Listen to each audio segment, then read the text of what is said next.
Hello YouTubers,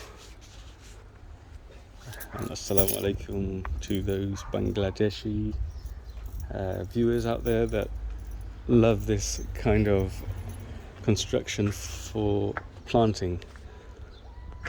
Got nice, lots of stairs for these plants.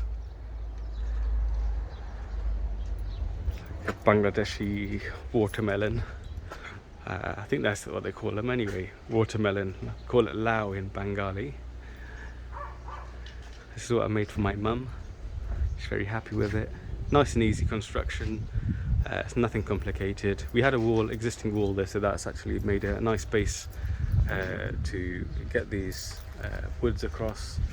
I've used pillars and posts for most of it, so it's nice and solid, so the wind can't move it, or you haven't got the scare of it collapsing.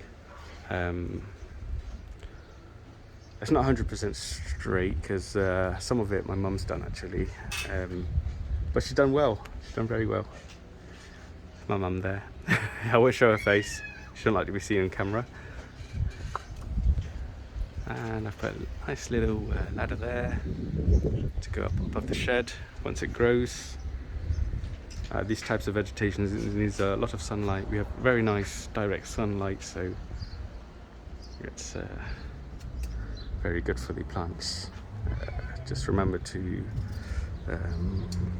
use bug killers and good soil. I'm not going to teach any of you because you probably know a lot more than me, and you're probably laughing at me right now.